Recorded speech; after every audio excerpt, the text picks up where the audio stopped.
Cover Optimize allows your build tool to run only tests which are affected by changes of the source code.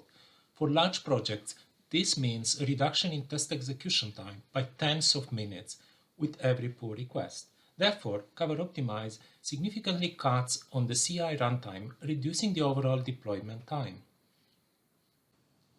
In a typical CI setup, a pull request triggers unit test execution, but running an entire unit test suite every time a change is made may mean executing hundreds or even thousands of unnecessary tests with no connection to the change. Clearly, this is a waste of time and money. Cover Optimize automatically selects only the unit tests required to fully cover Java classes which changed or are affected by changes of the source code, slashing test execution time. As an example, let's say our source code consists of only 3 classes, A, B, and C, with B depending on A. Developers can manually write unit tests for these classes, or alternatively, Diffblue Cover can write them automatically. Eventually, a build tool such as Maven or Gradle will build the project and run all unit test classes in the process, that is A, B, and C. A developer can then change, for example, class A, and because class B depends on it, this change will impact both the A and B unit test classes, which will be reviewed by the user or automatically updated by Diffblue Cover, while C remains unaffected. Cover Optimize instructs the build tool to run only the unit tests affected by this change, thus increasing efficiency every time the project is being built. This capability becomes important for large projects, most notably for those developed in the CI. In this video, we'll demonstrate how to use Cover Optimize with Maven, then with Gradle. To set up Cover Optimize, you need a command line version of Diffblue Cover.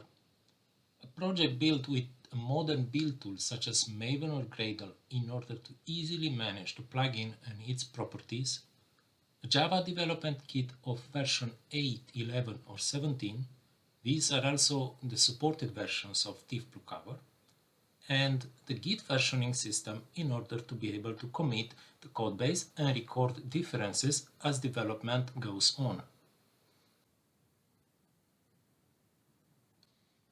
This video tutorial comes with a Maven demo project which can be found on GitHub at diffblue/tutorials.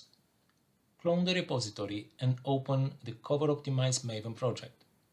Inside it, there is a POM.xml file whose existing configuration makes using Cover Optimize straightforward.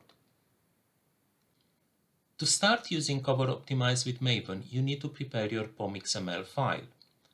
2 Boolean properties must be defined, skip test optimizer and skip tests, and they should be set to false.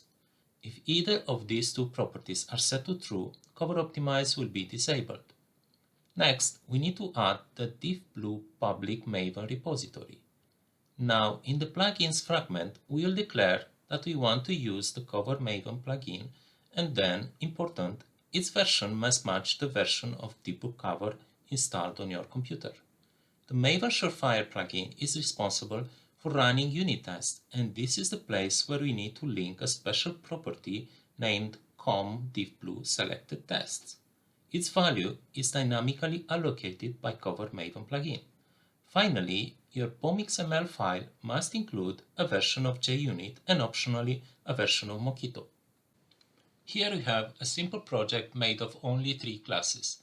Addition contains a static method which adds 2 numbers. This class is not related to any of the other 2 classes, and thus we can label it as class C in our previous sketch. The factorial class contains a static method which calculates the factorial up to an integer n. It does so by storing the first n positive integers in an array list, which is then passed to a static method named multiply, defined in our last class, multiplication. We are going to make changes only in the multiplication class, which can be labeled as class A. Accordingly, factorial, which is impacted by multiplication, can be labeled as class B. Let's use Diffblue Cover to write unit tests for each of our classes using the command dcover_create. We obtain 2 assertions for the multiplication class.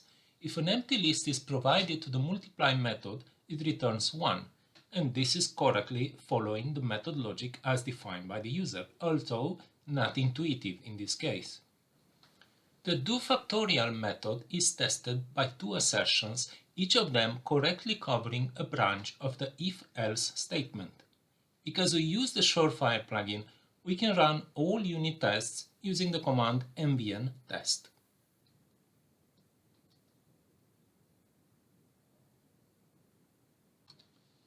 It is important to notice that all existing unit test classes are run, that is, all three in our case. Now, assuming that we are happy with the source and test code, let's use Git to commit the current state of our project. By doing so, we take this state as reference, and this is critical in demonstrating how Cover Optimize works.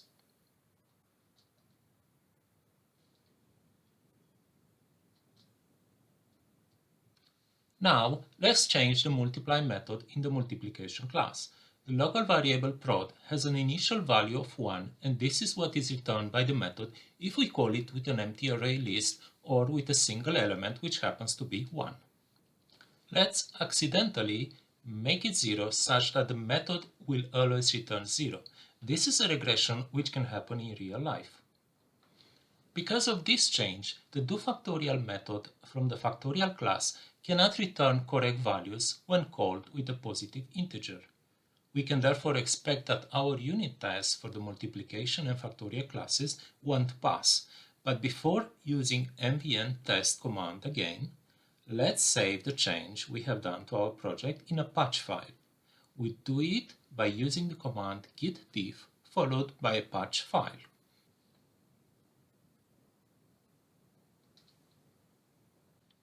At this point, we need to set two variables, and the way to do it differs according to the terminal type which is used. The first variable must be named Diffblue_command and must point to the fully qualified path of Diffblue Cover. To find it, navigate to the directory which contains the Diffblue Cover jars and select the file named dcover. Here, in Windows command prompt, we can use set.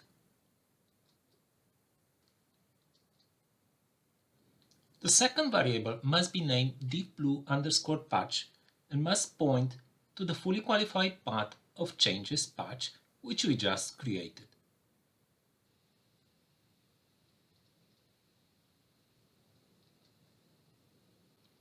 We can now simply run mvn test as before.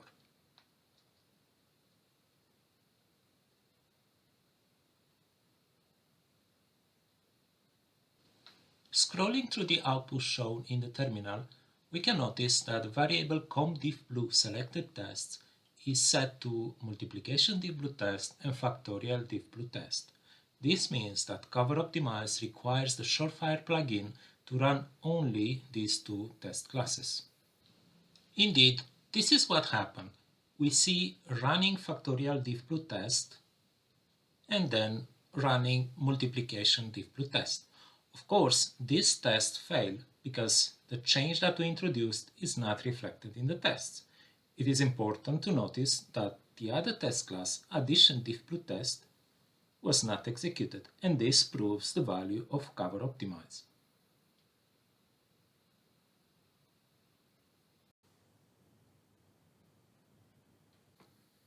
This video tutorial comes with a Gradle demo project which can be found on GitHub at diffblue/tutorials.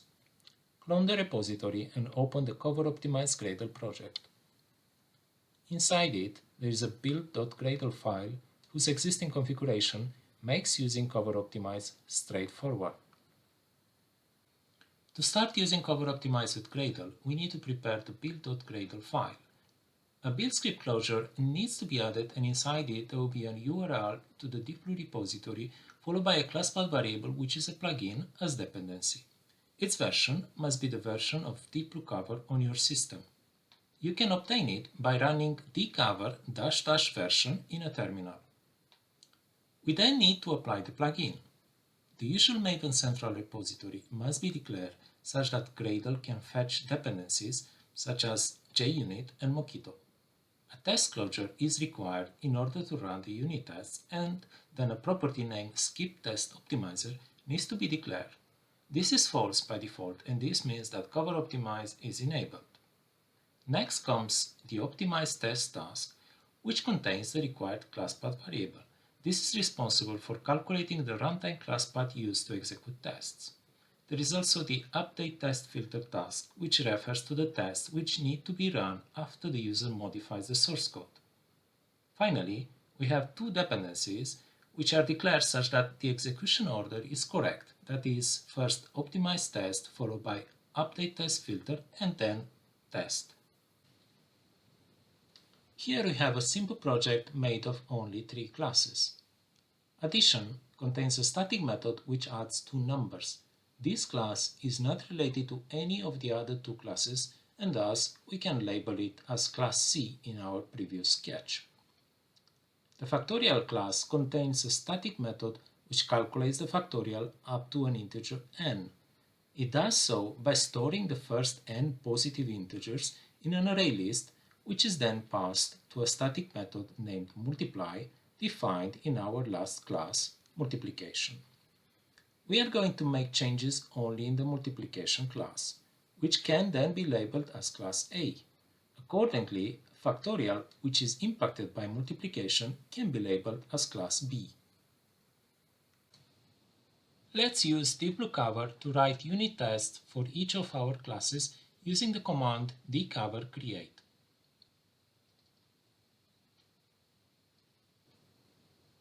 We obtain 2 assertions for the multiplication class. If an empty list is provided to the multiply method, it returns 1, and this correctly follows the method logic as defined by the user, although not intuitive in this case. The do_factorial method is tested by 2 assertions, each of them correctly covering a branch of the if-else statement. We can now run all unit tests calling the Gradle wrapper with the test task.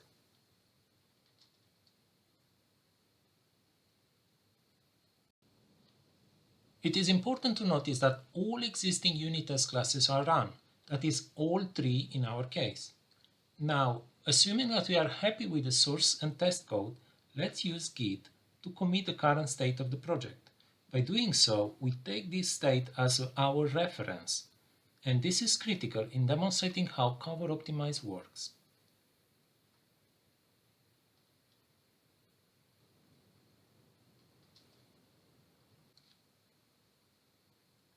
Now, let's change the multiply method in the multiplication class.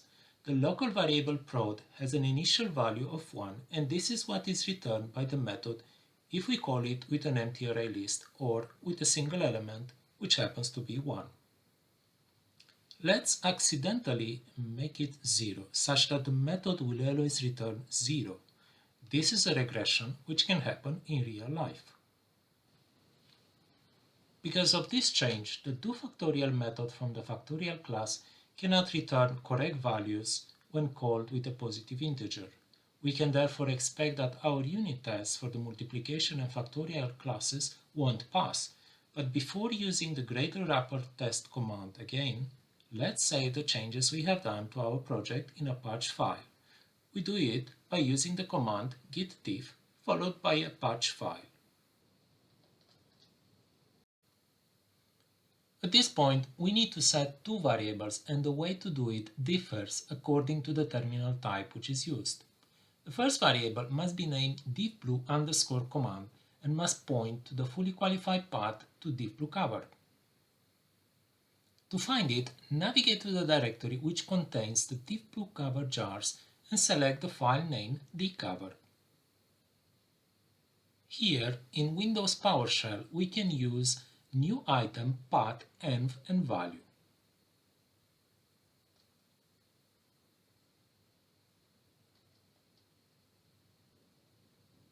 The second variable must be named Diffblue_patch and must point to the fully qualified path of the changes patch which we just created.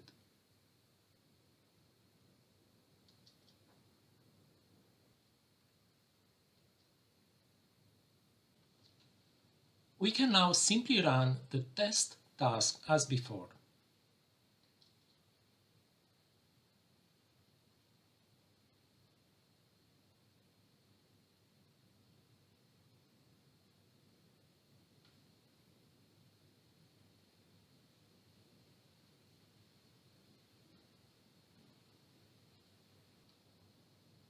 Scrolling through the output shown in the terminal, we can notice that only the multiplication Diffblue test and the factorial Diffblue test classes are executed.